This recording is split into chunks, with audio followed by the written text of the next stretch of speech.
प्रतिनिधित्व नहीं करता। तो कौन करता है? सिर्फ Mohandas Karamchand Gandhi. That's all. No single other person is representing the values of India. Bharat का क्या वैल्यू है? भारत के मूल्य क्या है? स्वतंत्रता, बंधुत्व, समता, न्याय, ये है क्या नहीं? इसको रिप्रेजेंट करने के लिए अगर सही मायने में देखा जाए तो कहां से महापुरुष आनी चाहिए? कौन से महापुरुष आनी चाहिए? सबसे पहले धर्म की क्रांति समता के लिए किसने किया? आपको सोचना चाहिए। 2500 साल पहले समता के लिए संघर्ष किसने किया? समझना है। ये फैक्ट हमको दिखाते हैं। हमको ये जानना भी जरूरी है जब हम धर्म की बात करते हैं, क्योंकि हमको यह पता होना चाहिए, सजग होना चाहिए कि क्या हो रहा है। हम ध्यान देते नहीं है। हमारा मीडिया आज हमको कुछ ही परोस रहा है, इसीलिए ये तथ्यों की बारे में हमको देखना जरूरी। आज आप सब लोगों को पता है कि भारत को अलग अलग तरीके से कोई ये बोल रहा है, कोई वो बोल रहा है। हम इस प्रकार से कर देंगे, हम हिंदू राष्ट्र बना।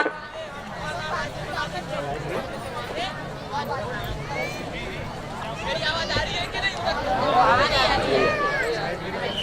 आज अलग अलग चर्चा हो रही है। भारत का संविधान हमारे राष्ट्र को क्या कहता है? एक संघ भारत कहता है, बराबर है। क्योंकि इसमें अलग अलग धर्मों को, अलग अलग संप्रदायों को भी स्थान दिया गया है। जिनको आवाज नहीं आ रही है दोस्तों तो थोड़ा माफ कीजिएगा।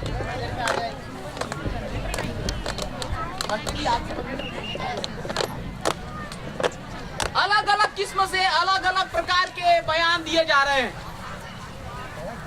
कोई बोलता है कि हम ये कर लेंगे, 2021 तक ये कर लेंगे, वो कर लेंगे, हम इस प्रकार का काम कर लेंगे। हमको हमारी विचारधाराओं को भड़काने का काम किया जा रहा है।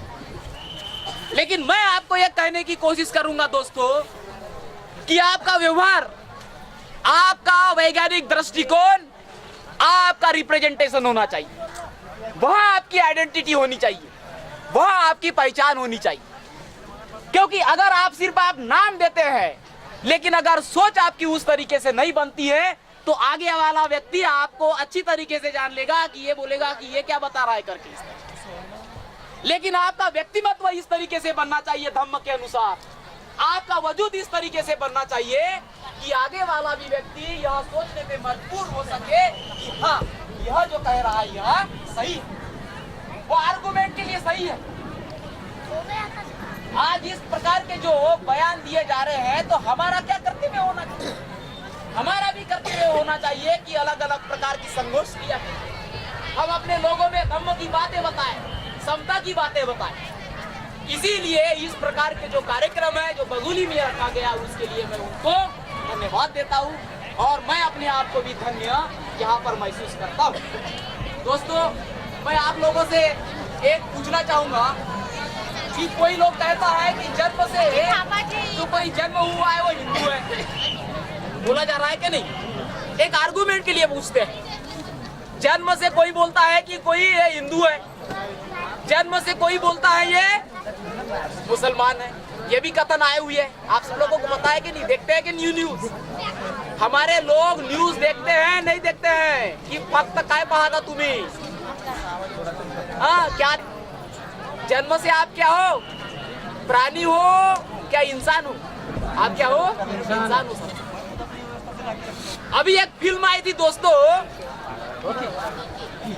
पीके, लेकिन बलिदान और त्याग के लिए तैयार नहीं रहूंगा, इस प्रकार की अनुभूति नहीं होनी चाहिए। कई बार यह भी देखने को आता है दोस्तों कि अगर कोई कार्यक्रम होता है, कोई संघर्ष करने की बात आती है, हम किसी आंदोलन के लिए तैयार होने की बात आती है, तो कई बार हम अपने लड़के लड़कियों को बोलते हैं कि नहीं, आप मत जाइए, आप अच्छे लड़के के भी आपको नहीं करना चाहिए। क्या यह सोच गलत है या सही है? हमें यह जिम्मेदारी होनी चाहिए, हर शख्स की जिम्मेदारी होनी चाहिए। और हम जैसे पढ़े लिखे अगर हम अपने आप को कहते हैं तो बाबा साहब की बदौलत और हमारे महापुरुषों की बदौलत अगर हम बने हैं तो हमारी जिम्मेदारी हो जाती है कि हम इस प्रकार की सोच, अगर गलत सोच है तो उसको बंद कर, उस सोच में तब्दीली लाए।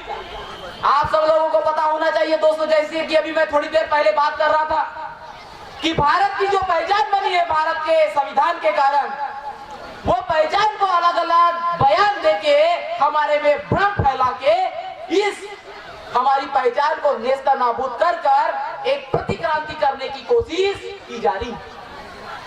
कोई कहता है कि ये इस प्रकार का राष्ट्र है, कोई कहता है इस प्रकार का राष्ट्र, कोई कहता है कि ये सबसे पहले जन्मा हुआ व्यक्ति ये है XYZ, कोई कहता है कि इस प्रकार का व्यक्ति जन्मा है तो वो,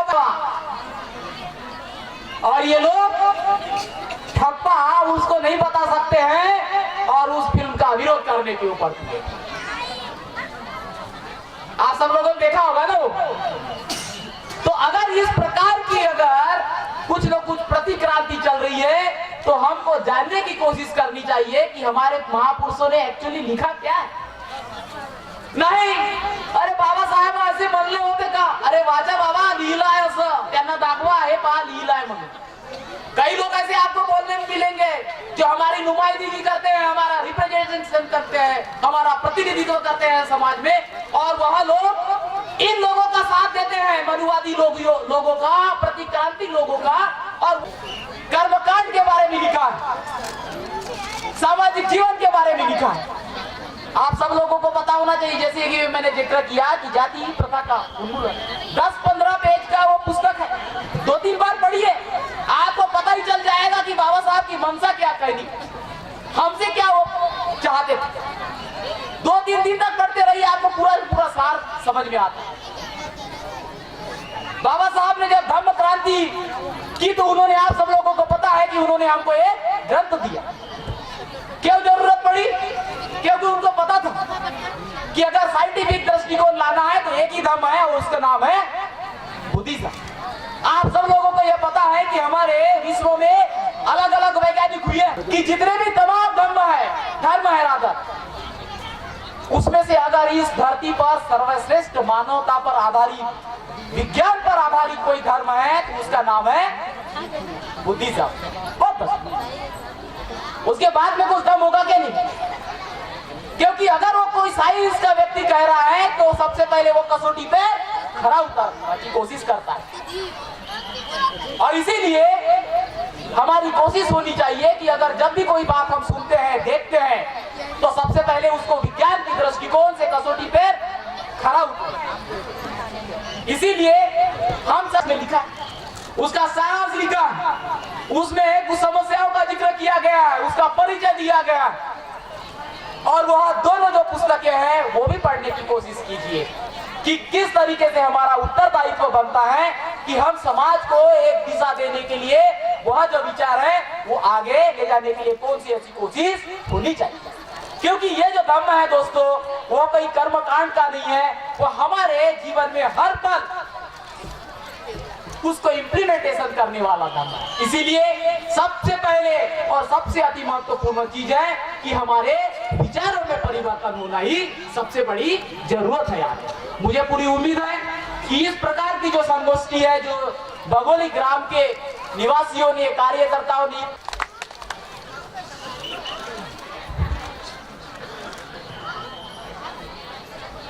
बिना मन परिवर्तन किए आचरणशील नहीं हो सकते, और बिना आचरणशील धार्मिक नहीं हो सकते, और बिना धार्मिक आप लोगों को प्रभावित नहीं कर सकते। ऐसा अपने वक्तव्य का सार यहाँ माननीय धनंजय बंजारी साहब ने किया है, इसका मैं उन्हें धन्यवाद देता हूँ। और इसी के पश्चात नागपुर से आई हुई हमारी ताई पुष्पा बहुत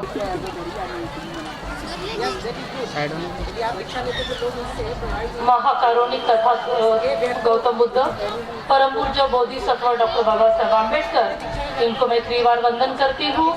और इस दुनिया में, इस विश्व में जो जो महान लोग हुए, जिन्होंने समाज के कल्याण के लिए जो तत्पर क्रांति की है, ऐसे महामानवों को मैं वंदन करती हूँ। और मंच पे बैठे भिक्षु संघ, आदरणीय भिक्षु संघ, इनको मैं शब्दों से पंचांग प्रणाम करती हूँ। आज का ये सोहरा देख के बहुत आनंद हुआ, बहुत खुशी हुई। और ये धम्म दीक्षा समिति को मैं अपने पारिवारिक धम्म संगोष्ठी बौद्ध महिला मैत्री संघ की ओर से बहुत बहुत उनका अभिनंदन करती हूँ। और इसलिए बहुत अच्छा विषय है धम्म दीक्षा। ये सफेद पेंडाल, ये सफेद कपड़े पहने हुए लोग और ये धम्म दीक्षा का कार्यक्रम, हम थोड़ा लेट पहुंचे हैं।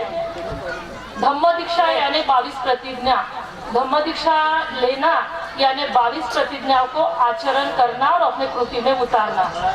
यहाँ कहते हैं बाबा साहब ने 1956 में कहा था, जब कभी भी यहाँ जो लोग बैठे हैं, आप दीक्षा ले रहे हैं, जिनके कलर कपड़े हैं वो सबसे जाके पीछे बैठे और जिनके व्हाइट कपड़े हैं, सफेद कपड़े, वही आगे बैठे।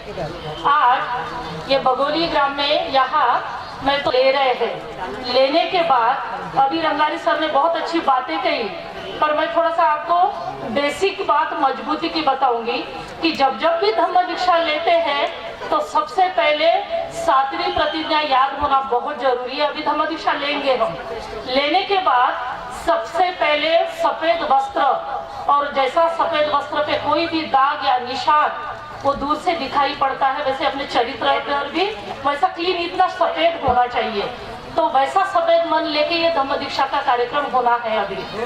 और धम्म दीक्षा होते हुए हमने धम्म दीक्षा ली है नागपुर के दीक्षा भूमि पे हॉल में।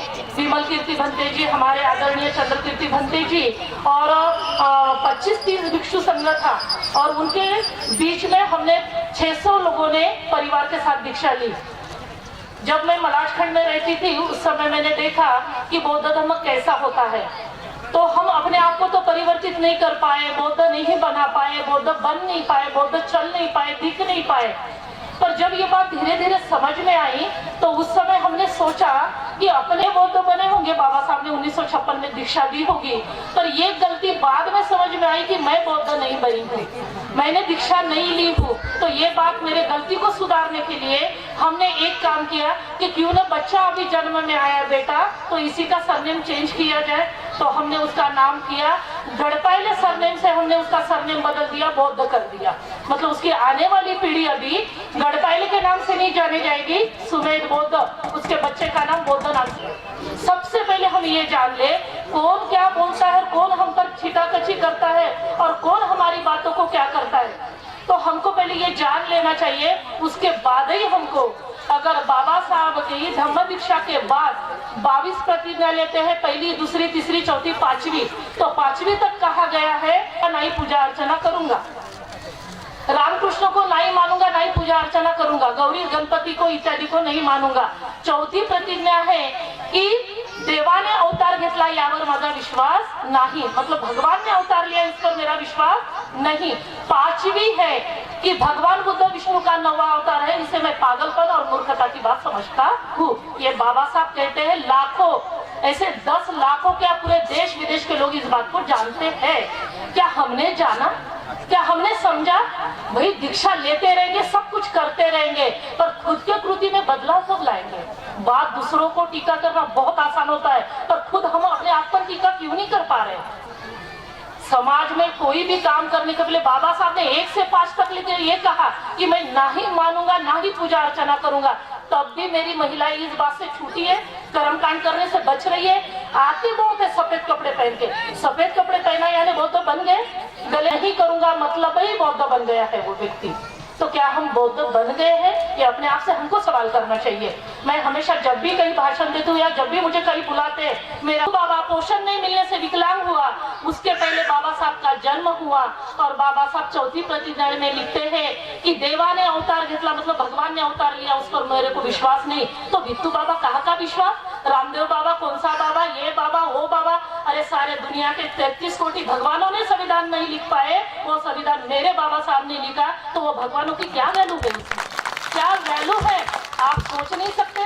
बुद्धि भगवान बुद्ध 6 साल मतलब अन्न नहीं धारण नहीं किया, पर थोड़ा सा सुजाता के हाथ की खीर क्या ले ली तो 4 हफ्ते में अपना ज्ञान प्राप्त कर लिया। क्या हम इतने सालों से खाना खा रहे, इतना सब खा रहे, तो हमारी बुद्धि नहीं चलती कि सही क्या और गलत क्या? क्यों इतने बड़े प्रोग्राम करना पड़ता है हमको? एक बार बाबा साहब ने दीक्षा दी और एक बार बताया तो क्यों नहीं चल रहे हम? बार बार ऐसे कार्यक्रमों को अरेंज क्यों करना पड़ता है? क्योंकि हम मुजर लोग, सुनना हमको आता ही नहीं। अरे हमारे धर्म को कोई मुसलमान किसी का देखा से कि नहीं करता? उसको नहीं लगता होगा क्या मैं भी सर्वधर्म समभाव बन जाऊं? एक हिंदू को नहीं लगता, एक किसी को नहीं लगता, और हमको ही सारे दुनिया भर की पड़ी है क्या कि इस बाबा के पास जाओ, उस बाबा के पास जाओ, ये बाबा? अरे जा बाबा साहेब, विश्वाला शांती देणारे असे बुद्ध, विश्वाला शांती देणारे असे बुद्ध या भारताला संविधान देणारे असे माता सावित्री आई ध्यान में। रमाई रमाई इतनी ऐसी आई बनी, अगर रमाई आई असंख्य लुगड़ों की गांठियां बांधी, असंख्य ऐसा कपड़ा बरोबर नहीं मिला, इसलिए आज पुष्पा बौद्ध का नाम भी बदल गया और लाखों की और हजारों की साड़ी पहनने की मेरी औकात बन गई। तो कहाँ समझ रहे हैं हम इस बात को? सावित्री ने कलम हाथ में ना ली होती तो आज इतनी प्रतिभादाई पाटिल राष्ट्रपति बन के भाषण देने लायक ना बनती। हमारे बौद्ध धर्म की महिला कहाँ गई? क्या कर रही हमारे बौद्ध धर्म की महिलाएं? क्या करती है? काम धंदे झाले, 10 वाजता उठणं, 4 वाजता स्वयंपाक करणं, संध्याकाळी भांडे घासणं, कपड़े धुणं, ये बौद्ध महिलाएं होती। उपोषित व्रत का बात नहीं समझ पाए। अरे भगवान बुद्ध ने जो उपोषित दिया भिक्षुओं को, तो अपने बॉडी को, अपने समय को और महीने में इतने सारे लोग बौद्ध धर्म के विरुद्ध बात कर रहे हैं। क्या कर रहे हैं? तो फिर 1 से लेकर 7 तक प्रतिज्ञा की गलत तो चिंतयु आखंग माना सोत्तानं दुहि मंगलम उत्तम। बहुत सारे देवताओं ने भगवान बुद्ध से कहा की हे करा, आमच्या बाया पदर टाकला, कुठे चालल्या, धाड धड धड धड, काय बाई आम्ही गरीब आहोत म्हणून तुम्ही शिकल्याचं बोलल्या। अरे गरीबों के लिए भी वही धम्म है और पढ़े लिखे के लिए भी वही है।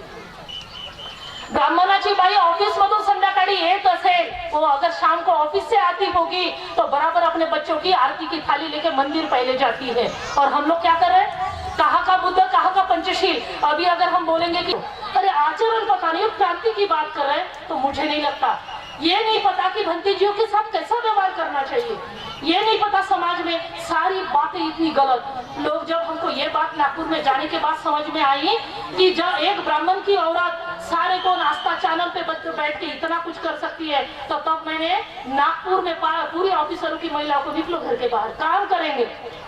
और काम क्या करेंगे? ये महिलाएं गठमाला, एक गले का काला पहनी चल गया, दूसरा नवरा कौन सा है पता ही नहीं चलता, दूसरा भी लंबा पहनती है, तीसरा भी पहनती है। कहा लिखा है बाबा साहब ने गले का पहनो करके? बताओ, प्रूफ दिखा। पर हम प्रूफ दिखाते हैं कि गले का नहीं पहनना है, ये बाबा साहब की बात है, बाबा साहब के लिखित में है। और आप क्यों गले का? मंगल सूत्र, मंगल यानी पवित्र, शुद्ध, क्लीन यानी एकदम क्लीन, और सूत्र यानी मराठी में बाबा साहब कहते हैं 16वें खंड में मंगल सूत्र। मंगल म्हणजे पवित्र, शुद्ध, आणि सूत्र म्हणजे भगवान बुद्धांचे 84,000 उपदेश, त्याला सूत्र ऐसा है। या मंगळसूत्राला कलंकित करण्यासाठी, त्याचा उपभ्रम पसरवण्यासाठी, उसकी गलतफहमी पसराने के लिए ये वर्ण व्यवस्था के लोगों ने अपनी वर्ण व्यवस्था को पुष्ट करने के लिए षड्यंत्र रखा।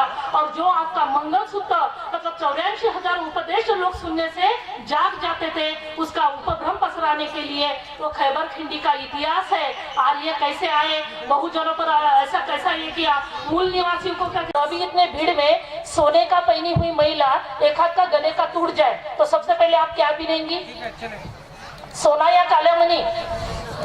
काले मनी ना? तो जाए रे नवरा कोणाच्या पायाखाली, जाए, काले मनी काही वेचत नहीं। कहा गया तब नवरा? भांग में इतना सिंदूर भरेगी और जब नहाने जाती है तो गंगा जमुना सरस्वती के नदी में तो जाती नहीं है, जाता है नाली के गटर में, जा रे पति तू उधर। काय के लिए ऐसा नवरा चाहिए? इतिहास पता होना चाहिए ना। अरे क्रांति की बात है तो अगर रमाई, और लास्ट में एक बात कहती, भगवान बुद्ध कहते हैं इस सृष्टि की महान कृति स्त्री है, अगर इस सृष्टि पे कोई स्त्री ना होती तो ये निसर्ग इतना सुंदर ना होता, और ये निसर्ग इतना सुंदर ये वो स्त्री के कारण है। और जब वो महान कृति बनी नहीं, इसीलिए यहाँ बड़े बड़े सम्राटों ने, बड़े बड़े बुद्धों और बड़े बड़े विद्वानों ने जन्म लिया।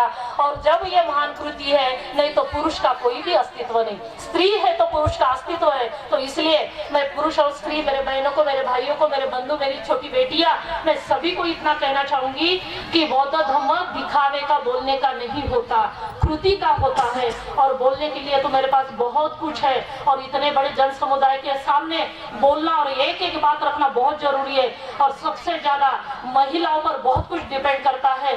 अगर एक महिला जागृत हो गई तो पूरे, तो इसलिए बाबा साहब कहते हैं जर एक पुरुष साक्षर झाला तर एका पुरुषाला साक्षर करू शकतो, पण एक महिला जर साक्षर झाली तर पूर्ण परिवाराला साक्षर करते। या अनुषंगाने आज मला बंतेजींनी इथे मान देऊन बोलावलं, मतलब बंतेजीने इतना सम्मान देके मुझे यहाँ बुलाया। और बंतेजी मैं बोली आऊंगी हमारे, क्योंकि बहुत बड़े बड़े आप जैसे भी बैठे हो, तो यदि पैर से जैसे भी होता है, मोस्टली ये होता है कि अपना जो बाया पैर है वो नीचे हो, उसके ऊपर में हो सके जिससे बनता है तो दाहिना पैर उसके ऊपर में रखे। यदि उसके पश्चात अपना बाया हाथ फिर से इस तरह से अपने जहाँ पर पैर दोनों मुड़े हुए हैं वहाँ पर रखे। उसके बाद अपना जो दाहिना हाथ है उसके ऊपर में रखे और दोनों अपने अंगूठे जुड़े हुए हो। जो लोग भी जहाँ जहाँ बैठे हुए वहाँ पर करने की कोशिश करें, क्योंकि बुद्ध धर्म की असली शिक्षा रही है जो इस देश से लुप्त होने की कगार पर हुई लेकिन फिर से वापस आई। और ये ब्रेन के लिए, मन के लिए बहुत महत्वपूर्ण है, जो काफ़ी लोग इसे कर नहीं पाते हैं, क्योंकि मनुष्य का मन चंचल है। यदि बुद्ध और उसका धर्म ग्रंथ अध्ययन करोगे तो बाबा साहब ने धम्म दीक्षा का मतलब में सबसे पहले ये बात कही है कि मनुष्य का मन चंचल है, चपल है, वो दूर दूर तक भागता है, अनेक बातें उसके मस्तिष्क में निर्माण होती है। उसको कैसे हम स्थिरता में बदलें, कैसे मन को एकाग्र करें, उसे हमें यहाँ करने की हम यथार्थ कोशिश करेंगे। तो हमें हाथ रखने के बाद दोनों अंगूठे अपने जुड़े हुए हो, धीरे से हमें आँख बंद करनी है। आँख बंद करने के बाद अपने पूरे शरीर का निरीक्षण परीक्षण करना है। कोई भी यहाँ पर बातचीत ना करे। निरीक्षण परीक्षण करने के पश्चात निरीक्षण परीक्षण की शुरुआत सर्वप्रथम हमें अपने आसन से करनी है। अपना आसन सुख कारक हो, स्वस्थ हो, तान तनाव से मुक्त हो। फिर अपना ध्यान अपनी पीठ की ओर, अपनी पीठ पीछे आगे झुकी ना हो, सीधी हो, सरल हो, तान तनाव से मुक्त हो। और यह जानते हुए कि मेरी पीठ पूरी तरह से सीधी है, सरल है, पीछे और आगे झुकी नहीं है, किसी भी प्रकार का तान तनाव नहीं है। फिर अपना ध्यान अपने कंधे की ओर, अपने कंधे पूरी तरह से स्वस्थ हो, तान तनाव से मुक्त हो।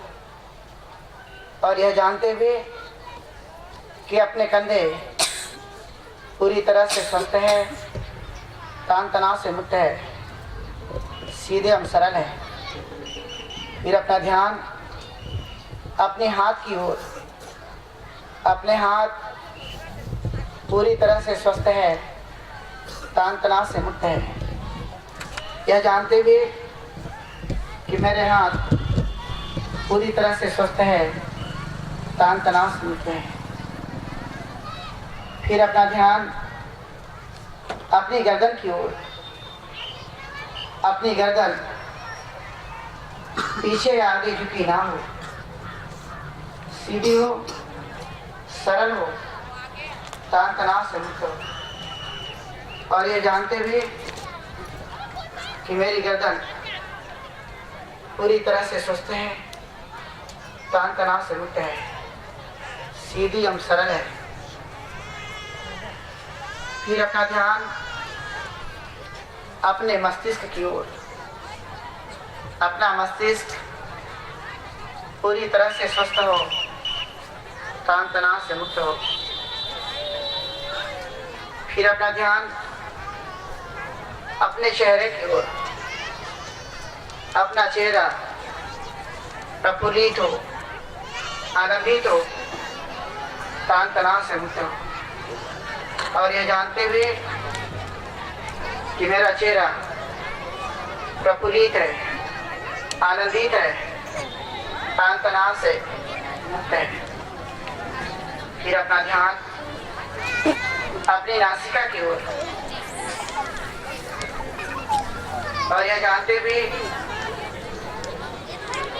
कि मैं इस वक्त सांस ले रहा हूँ, सांस छोड़ रहा हूँ, सांस ले रहा हूँ, सांस छोड़ रहा हूँ, सांस ले रहा हूँ, सांस छोड़ रहा हूँ, सांस ले रहा हूँ, सांस छोड़ रहा हूँ। यदि अपना मन भटक जाए तो उसे पूरा अपनी नासिका की ओर केंद्रित करना है, क्योंकि मनुष्य भूतकाल और भविष्य की चिंता करते रहता है, उसका मन वर्तमान में नहीं रहता। और जब पता चले कि मेरा मन मेरे पास नहीं है, तो उसे अपनी नासिका के द्वार पर केंद्रित करते हुए भीतर जाती हुई सांस एवं बाहर आती हुई सांस पर केंद्रित करें, और सांस का भीतर जाना और सांस का बाहर आना, इसे आनापान सती कहते हैं। आना का मतलब भीतर जाना, सांस का भीतर जाना, और पान का मतलब सांस का बाहर आना, और उस पर पूर्ण रूप से स्मरण बनाए रखना, जागृति बनाए रखना, इसे ही आनापान सती के नाम से जानते हैं। अब हम अपने स्वयं के द्वारा इस आनापान सती का अभ्यास करेंगे, आनापान सती का अभ्यास करेंगे, आनापान सती का अभ्यास करेंगे।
साधु साधु साधु। धीरे से आँख खोल सकते हैं।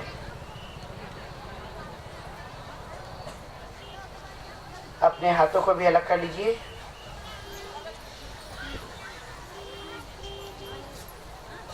और जिन लोगों ने अपने पैर को आसन बनाया हो वो भी अपने फ्री कर सकते हैं।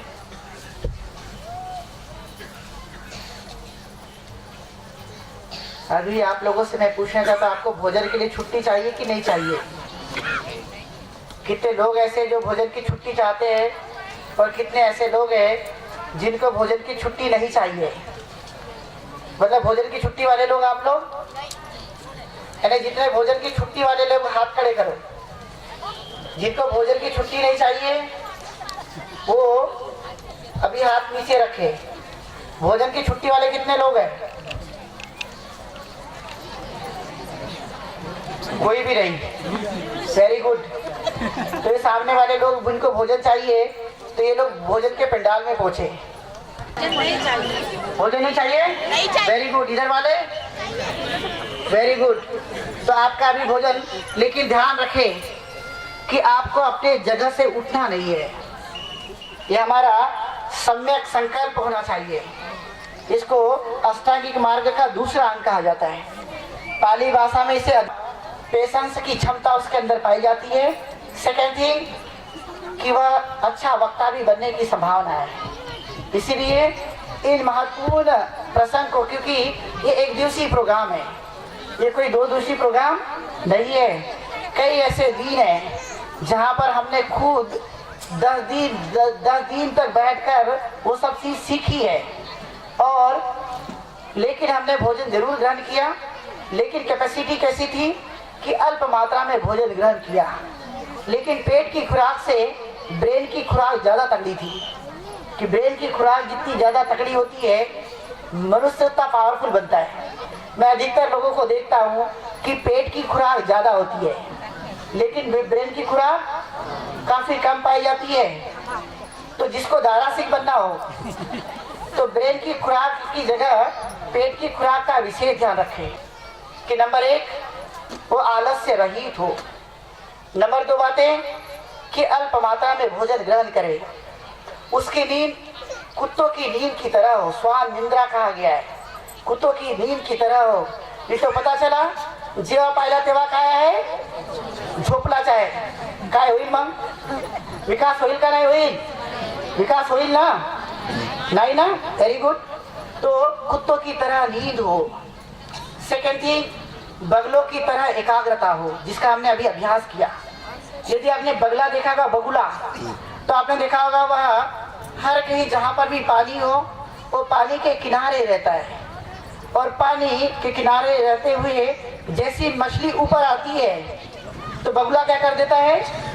पकड़ लेता है तुरंत ही, छोड़ता नहीं जल्दी। सोचो कि उसकी एकाग्रता कैसी है।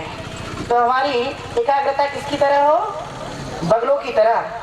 फिर माना गया कि कौवों की तरह चेष्टा हो। आप कभी पत्थर मार कर देखो कौवों को, क्या होता है? वह उड़ जाता है तत्काल। चेष्टा होती है, बहुत सावधानी से काम करता है, बहुत चौकन्ना रहता है। उसी तरह से विद्यार्थी का ये गुण है। जो लोग यहाँ विद्यार्थी है, वैसे विद्यार्थी, ऐसा कोई विद्यार्थी नहीं जो जीवन पर्यंत नहीं रहता। जैसे डॉक्टर बाबा साहब अम्बेडकर का जीवन माना जाता है कि आजीवन विद्यार्थी है। हर दिन कोई न कोई एक अच्छी किताब पढ़ा करते थे, और उसे जब तक कंप्लीट नहीं कर देते तब तक वे व्यक्ति क्या करते थे? डॉक्टर बाबा साहब अम्बेडकर किताब को छोड़ते नहीं थे, उसे पूरी तरह से अध्ययन कर लेते थे। यानी पढ़ने की कोई उम्र नहीं होती, आप आजीवन विद्यार्थी रह सकते हो। लेकिन भारत में एक सबसे महत्वपूर्ण बात कि यदि जिसकी शादी हो गई तो शादी झाल्यानंतर काय करा था म्हणते जी, माझ्या जीवन कसा आहे नवरासाठी, माझ्या जीवन कसा आहे मुली बाळासाठी, ये कहकर यदि पुरुष होगा तो भी यही मंत्र देते रहते हैं। लेकिन ध्यान रखें कि बाबा साहब अम्बेडकर ने बेहतरीन मैसेज दिया है, और ये पहुंच जाता है बैचलर डिग्री करने के लिए, वो पहुंच जाता है। लेकिन पढ़ने से वो लोग चुकते नहीं। इवन कहीं बस में जा रहे हो, कहीं ट्रेन में सफर कर रहे हो, तो उनके थैले में एक किताब जरूर होती है। लेकिन हम भारतीयों के पास क्या पाया जाता है? यदि महिलाएं होगी, पूछो इनसे क्या पाई जाती है? अच्छी किताब? बिल्कुल भी नहीं, कतई नहीं। मेरा तो बहुत ज्यादा अनुभव नहीं इस पर। पुरुष होगा तो इनमें से भी बहुत कम लोग हैं कि जिनके पास किताबें होती है। और इसलिए मैं आज के अवसर पर ये मैसेज कन्वे करना चाहता हूँ कि हम लोग बहुत ज़्यादा अध्ययन करण की तरफ ध्यान दें। चाहे हमें नौकरी मिल गई हो तब भी, घर में रहते हो तब भी, या फिर कहीं पर भी हम जो भी काम कर रहे हो, चाहे विद्यार्थी हो या ना हो, उसकी तरफ ध्यान दें जिस दिन ध्यान देना शुरू करो दूर है, लेकिन कोसों दूर खड़ा रहता। एक सिंगल लाइन पढ़कर देखो, ब्रेन क्रिएटिव बनते जाता है। ब्रेन में नई नई चीजें विकसित होती रहती है। ये आहार कहाँ से आता है? एक सिंगल लाइन पढ़ो, अच्छे से पढ़कर देखो, ब्रेन काम करना शुरू कर देता है। ये मनुष्य के क्रिएटिव बनने का महत्वपूर्ण उपाय है और इसलिए जापान का हम अधिकतर उसका उदाहरण देते हैं। वहाँ के लोगों ने एक मूल मंत्र दिया है, नो वर्क नो फूड, कि जिस दिन वो काम नहीं करते उस दिन वो भोजन भी नहीं करते। हम भारतीयों से पूछो कि नो वर्क करने की जरूरत है, कि जापानीज लोगों ने दुनिया में सबसे बेहतरीन क्रांति की, कि वो लोग विकसित है। जो टेक्नोलॉजी हमारे देश में नहीं, वो किस देश में है? जापान में है। लेकिन हम लोगों ने देखा होगा कि एक सिंगल लाइन भी हम लोग जल्दी से खोज नहीं सकते। हम बहुत जल्दी क्रिएटिव नहीं करते। आप कुछ अच्छी चीज खोज सकते हो, इसलिए जापानीज लोग हर घर में कोई ना कोई नई चीज खोज कर देता है। चाइना का भी ऐसा ही उदाहरण है कि आप लोगों ने यदि मान लिया ये फ्लावर आपने बनाया इंडियन लोगों ने जैसा, इसी को देखेगा, लेकिन इसी को देखकर कोई नई चीज लगा देगा। जैसे आपने देखा होगा, उदाहरण के लिए समझे, कोई अपने देश में छतरी बनाता हो तो छतरी बनाने के भारत की छतरी देखेगा, लेकिन छतरी देखने के बाद देखेगा कि ऐसी छतरी है, उसमें टार्च लगा देता। टार्च लगा दिया, हुई या नहीं हुई या नहीं हुई। हमारे देश की युवा बेरोजगारी दूर हो सकती है इन माध्यमों से। बुद्ध धर्म की वो असली ताकत है, लेकिन उन ताकतों पर हम जोर नहीं देते। और क्यों नहीं देते उसका भी कारण बताता, क्योंकि लोगों की मान्यता बैठी है पहले से ही कि भाग्य में जो लिखा है वही मिलता मनुष्य को। समय से पहले कोई चीज मनुष्य को मिलती नहीं है। आप लोग जरूर अच्छे इंसान बन सकते हो, अच्छे व्यक्ति बन सकते हो। इसलिए आपने देखा उस काल में, प्राचीन काल में भी बौद्ध भिक्षुओं ने और उपासक उपासिकाओं ने पत्थरों में घर का निर्माण किया था, पत्थरों में गुफाओं का निर्माण किया था। वही नालंदा विश्वविद्यालय, वही सांची का स्तूप, वही अजंता अलोरा की गुफाएं, वो किसने दुनिया में खोज कर दी। आज भी यदि अजंता अलोरा जाकर देखोगे तो उसकी पेंटिंग ऐसी मजबूत है कि उतने दिनों की पेंटिंग में का एक कलर भी इधर का उधर नहीं हुआ, जबकि उसको पूरी तरह से नष्ट करने की कोशिश की गई। इतना ज्यादा आर्किटेक्चर और संस्कृति का निर्माण करने वाले दुनिया में कोई नहीं, बल्कि वे कौन लोग हैं? बौद्ध धर्म के लोग हैं। मार्शल आर्ट यदि किसी ने सिखाया, ये किसकी देन है? बौद्ध भिक्षुओं की और बुद्धिस्ट लोगों की ताकत है। तो खोई हुई शिक्षा, खोया हुआ ज्ञान हम इस देश में वापस ला सकते हैं, बशर्ते हमें कुछ करेगा। उनके वेरी गुड, मैंने सुना, उसको पहले रोका नहीं, उसे लेने दिया ताकि उसके मन को आघात न पहुंचे। उसे लेने दिया और बोला बाबा इधर आओ। आया तो अभिवादन बराबर किया। उसके अभिवादन को स्वीकार करके मैंने बोला कि आप ये कहा कि ऊपर बाबा बैठते, तो मैंने उससे पूछा कितने बार ऊपर जाकर आए आप?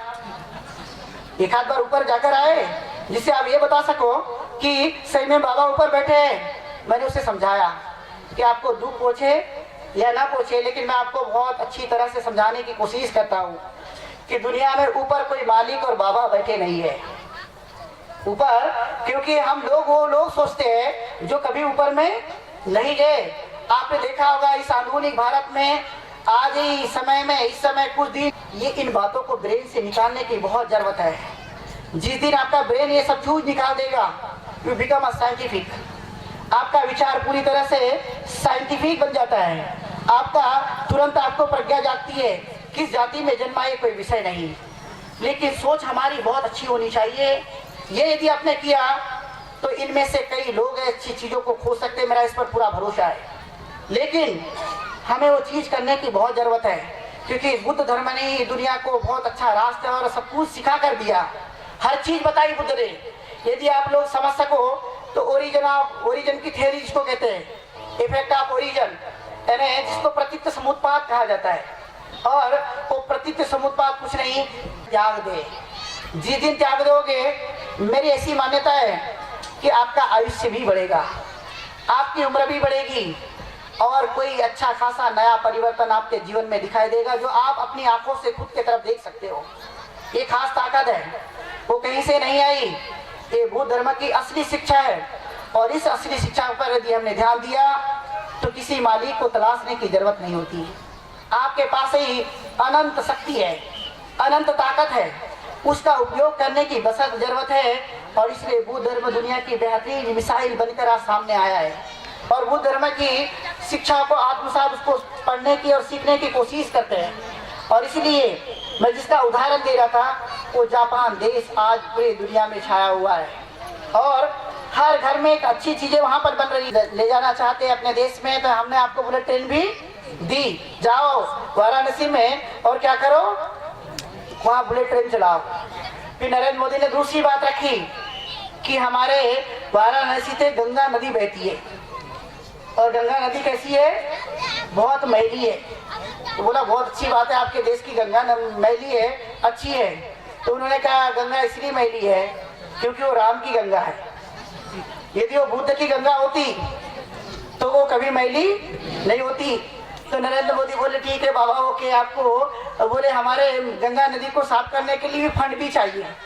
तो उन्होंने बोला ठीक है, आपको हमने क्या दिया, गंगा नदी को साफ करने के लिए फंड दे दिया।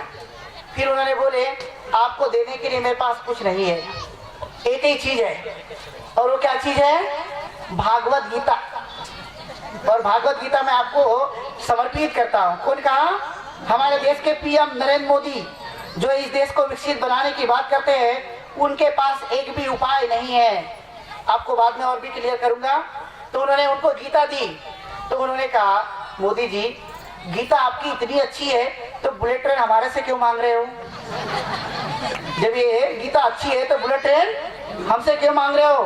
तो उन्होंने उनसे कहा we are living 21st century और this is the modern age, what is use of this Gita, कि हम 21वीं सदी के जमाने में जीवन यापन कर रहे हैं और 21वीं सदी के जमाने में यदि हम जीवन यापन करें तो होगा दिया होगा किसी ने किसी को उपदेश, उसका क्या उपयोग है इस मॉडर्न टेक्नोलॉजी में या इस देश को विकसित करने में। कोई यदि है ही आपकी अच्छी ताकत गीता में तो इस देश को विकसित क्यों नहीं बना लेते, हमसे बुलेट ट्रेन क्यों मांग रहे हो।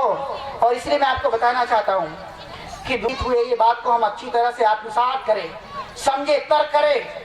हम अपने समय को सोने में और बाकी समय में व्यतीत न करें, इसलिए बुद्ध धर्म की दीक्षा है। यदि दीक्षा लेने के बाद अवेयर नहीं हो सके तो दीक्षा लेने का कोई महत्व और मकसद नहीं रह जाता। और इसलिए उसको उन्होंने डिनाई किया कि इसका कोई मतलब नहीं है। मतलब किसका है, त्रिपिटक जिसको कहते हैं। त्रिपिटक में बुद्ध धर्म के 84,000 सूत्रों का समावेश किया गया। यदि उस 84,000 सूत्रों का आप एक एक सूत्र का भी आप अध्ययन करते हैं तो उस सूत्र के माध्यम से आप कई अच्छी चीजों को नई तरह से बना सकते हो। ये रिसर्च हुआ है। इसलिए अल्बर्ट आइंस्टाइन का जो उदाहरण दे रहे थे पूर्ववक्ता, तो आपने देखा होगा उन्होंने कहीं से वो थ्योरी नहीं ली, उन्होंने त्रिपिटक पढ़ा और त्रिपिटक में से एक सूत्र का अध्ययन किया और उस सूत्र में से वो थ्योरी निर्माण की है।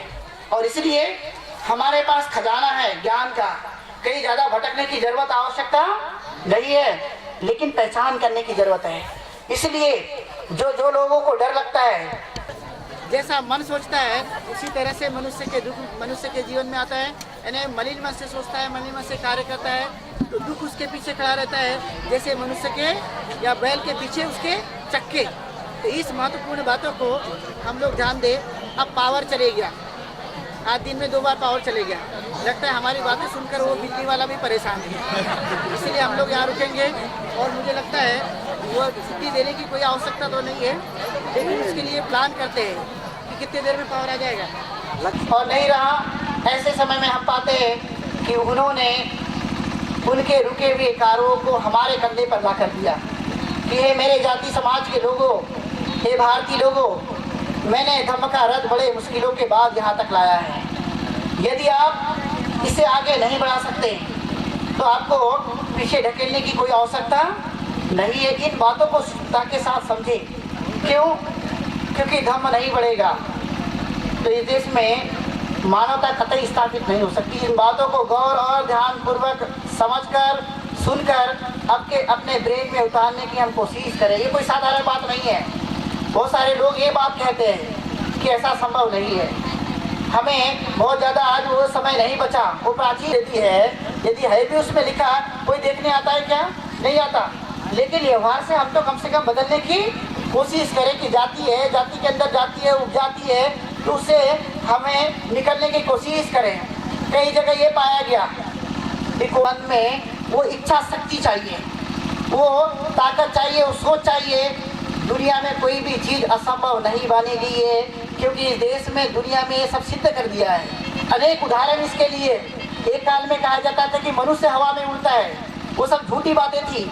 लेकिन जब राइट बंधु ने प्लेन बना कर दिया तो आपने देखा होगा मनुष्य का हवा में उड़ना भी संभव हो चुका है। ये खोज कर सकता है मनुष्य, नई नई चीज़ों को खुद वो खोज कर एक अच्छी चीज़ की रचना कर सकता है। वो किसके पास ताकत है? मनुष्य के पास। लेकिन लोगों ने क्या बताया? बबलेश्वरी ने बनवाया हरण खटोला। मैं जब छोटा था तो ऐसे गांव में बसते थे, क्या पोंगे में, बबलेश्वरी ने बनाया हरण खटोला, उड़न खटोला। मैं एक दिन सोचा और गया, ध्यानपूर्वक देखा किसने बनाया रे बाबा देखो। तो जब मैं 7वीं की क्लास पढ़ रहा था मैंने पाया राइट बंधु ने पढ़ाया है, राइट बंधु ने बना कर दिया है। तब मैंने बताया ये तो झूठी बात है जो लोग कहा करते हैं बबलेश्वरी की माई ने बनाया हरण खटोला, और आज भी हम उसको क्या करते हैं? मानते हैं। This is the very false, झूठ है, गलत बातें हैं। और इस पर आज के समय में हमें अंकुश लगने की जरूरत है कि ये सभी गलत बातें जो समाज में रूट कर रही है, पाखंडी बातों से बचने की जरूरत है। यदि हमने काम नहीं किया और जिसका इसमें विश्वास है तोड़ दे विश्वास। और जाने कि राइट बंधु ने हमें ये प्लेन बना कर दिया, साइकिल बना के इंसान ने दी, मोटरसाइकिल इंसान ने बना कर दी, कार इंसान ने बना कर दी है। हमारे घरों में जो भी संसाधन है कोई ईश्वर और दूसरी चीज़ों ने बना कर नहीं दिया। इसलिए जिन लोगों ने बना कर दिया, जिससे हम सफ़र करते हैं हर दिन, हम उसका शुक्रिया अदा करें। लेकिन भारत में ऐसी संस्कृति निर्माण हो गई कि यदि कोई बीमार हो गया और बीमार होने के बाद यदि वो ठीक हो जाता है, वो जाता कहाँ है? देव तूने मला चांगला केला मने। मन के देव कौन सा होता रहा? तो पथराचा देव का, जो ज्यादा पास का एक इंजेक्शन पर नहीं है, जिसके पास एक मेडिसिन भी नहीं है, जिसके पास एक दवा भी नहीं है, वो इंसान को कैसे ठीक कर सकता है? यदि वो रोगी हुआ मनुष्य है, जो रोग हुआ है उसको वो यदि दवाई दी गई तो मनुष्य ठीक हो सकता है। लेकिन जो रोग उसको हुआ है और हम अपेक्षा करें उससे कि वो हमें ठीक कर देगा, कतई गलत बातें हैं। राख से मनुष्य ठीक नहीं हो सकता। कई गांव में लोगों को वो राख खिलाई जाती है, काय में कि बोले हाँ काय आहुति है वगैरह काय तो काय मनता त्याला, और वो खिलाकर मनुष्य को ठीक करने की सलाह दी जाती है। दैट इज वेरी रॉन्ग, वो भी काफ़ी गलत है। इस बात को लेकर कि जिन तत्वों और जिन कारणों से मनुष्य बीमार हुआ है उसके सही मायने में डॉक्टर ने तपासनी कर ली, सही मायने में डॉक्टर ने उसकी परख कर ली है और वो औषधि दी गई तो इंसान ठीक होने की संभावना है। लेकिन यदि वो काम नहीं किया और उसको राखड़ खाएगा, किसी बाबा के पास जाएगा, किसी कोई दूसरे चीज़ों के पास जाएगा और वो कहेगा मुझे ठीक कर दे, ये कभी भी संभव नहीं है। इसलिए आंखें खोले, हम आंखें खोलकर ब्रेन को अच्छा करने की कोशिश करें। ये यदि उसमें ऊर्जा होती है, वो ईंधन है, जब तक ईंधन है तब तक उसके ताकत है, सिर्फ वो भोजन बनाने का काम कर सकती है। अब उसको लोगों ने भोजन बना लिया, बची कुची राख है।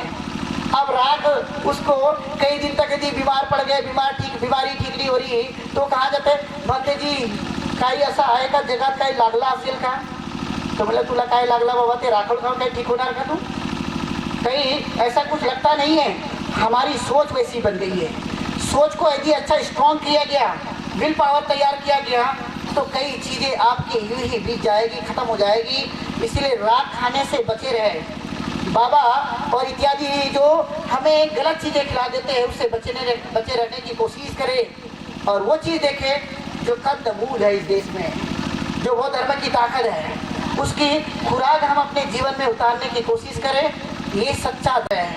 और जो पुरुष वर्ग है, और ये पुरुष वर्ग भी यदि शराब पी रहे होंगे तो सही मायने में दीक्षा हुई क्या?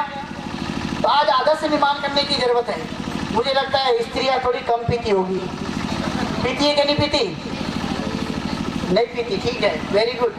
कधी कधी असं कोणी गावामध्ये एखाद बाई पीते म्हणे, कोणी शांत तसा, तो वो जो भी पी रहे होंगे तो आपने देखा पंचशील है कि हमें किसी भी प्रकार की हिंसा नहीं करनी है, किसी भी प्रकार की चोरी नहीं करनी है, इवन हमें व्यभिचार नहीं करना है, झूठ नहीं बोलना है और किसी भी प्रकार के मादक पदार्थ का सेवन नहीं करना है। फिर लोग सवाल उठाते पहले सील के ऊपर, पंते जी कौन सी किताबों ने लिखला है कि आपल्याला मांस मच्छी आणि मटन नहीं खायला पाहिजे। लोग बहुत सारे लोग क्या करते हैं, इस पर सवाल उठाते हैं कि मांस मच्छी आणि मटन नहीं खायला सांगले, कुठे लिखला है पंते जी? लेकिन लिखा है प्राणी हिंसा मत करो। मांस खाने की संस्कृति ये बौद्धों की संस्कृति कतई नहीं रही है। आपको उदाहरण देकर समझाता कि इस देश में जब वैदिक व्यवस्था थी, जब बुद्ध के काल में, तो यज्ञ हुआ करता था और यज्ञ में पशुओं की आहुति दी जाती थी, उसे काट दिया जाता था और काट देने के बाद में उसके जितने लोग आए, जैसे आप बड़ी संख्या में लोग यहाँ पर आए, सब लोग मिलजुल कर एक गाय है या बैल है या घोड़ा है उसको पूरी तरह से मार दिया जाता था और मारने के बाद उसका भोजन तैयार करते थे और जितने लोग आए हुए उसको भोजन ग्रहण करके फिर से मदिरा पी जाती थी। ये किसकी संस्कृति है? वैदिक व्यवस्था है, ये ब्राह्मण संस्कृति है। बुद्ध ने उसके लिए उपाय दिया पहले सील में कि हमें किसी भी प्रकार की प्राणी हिंसा और उसको दूसरे तीसरे दिन काय म्हणतात मांडो झाडणी। अरे म्हणजे म्हणलं मांडो झाडा फक्त रे बाबा, कसा आहे तो पशुले मारून आपल्या घरी मांडो झाडीच्या दिवशी काय करायचा, मटन मांस मच्छी खायचा। तो उदाहरण बताते लोग, म्हणते जी क्या करें, हमारे घर में आए हुए मेहमान जो है इससे इसके खाए बिना खुश नहीं होते और इसलिए हमने उनकी संस्कृति अपनी संस्कृति बना ली है। इसलिए उससे भी बहुत बचने की जरूरत है कि उनकी संस्कृति को इस देश में अन्याय अत्याचार में मांग किया गया, इसलिए उसको भी हमें रोकने की आज लोग इस बात को कहते हैं। भक्ति जी मांस मच्छी इत्यादि चीज़ों में क्या मिलता है? प्रोटीन मिलता है, विटामिन मिलता है और भी न जाने कितने सवाल उठाते हैं। मैं ये आज कहता हूँ कि इतना डिब्बा लो बहुत बेहतरीन प्रोटीन का, जितना आपका महंगा वो मटन मांस मछली नहीं हुआ होगा।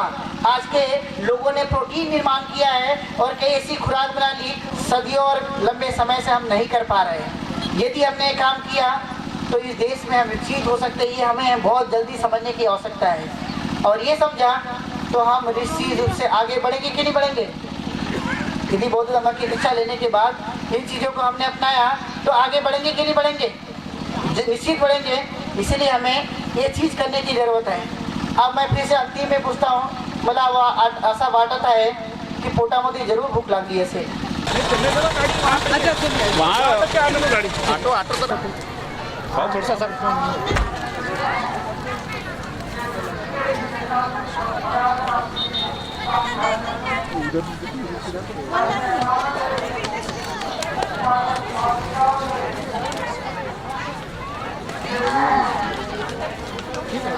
घर में ही कर लेने का। चल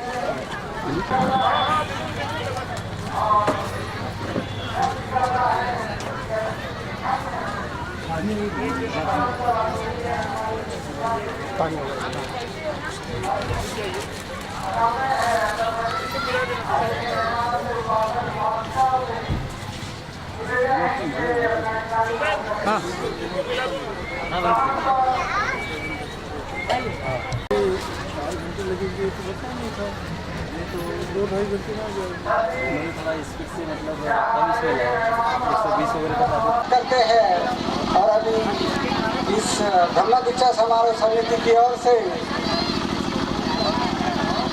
धम्म दीक्षा समारोह की शुरुआत करने जा रहे हैं। मतलब जो भी बौद्ध बांधव पंडाल के बाहर खड़े हैं सीधे ही वो अंदर आकर अपना स्थान ग्रहण कर ले।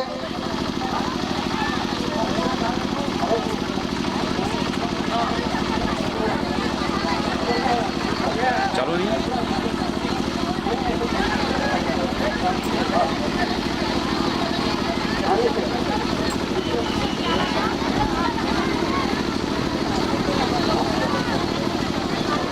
तो मैंने कहा कि ये भरंतर मरकेटी गुसारी जी का स्वागत करेंगे।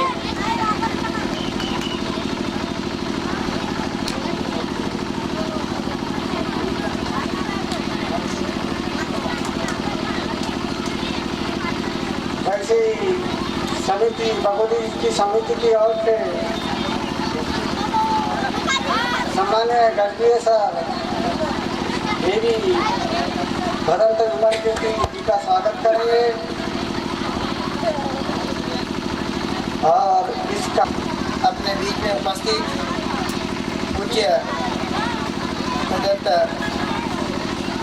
भूसरी जी जो महानाग साक्यमुनि विद्यासन के संस्थापक हैं और जिन्होंने देश विदेश में जाकर बौद्ध धर्म का अच्छा अध्ययन किया और आए वर्ष प्रतिवर्ष धम्म दीक्षा एवं बौद्ध धर्म का प्रचार प्रसार करने के लिए अपना पूरा समय व्यतीत करते हैं। तो आज आपके बीच में यहाँ पर उपस्थित हुए तो समस्त उपासक उपासिका यहाँ पर बैठकर धम्म दीक्षा का जिस तरह से विधिगत कराई जाती है वो कराई जाएगी।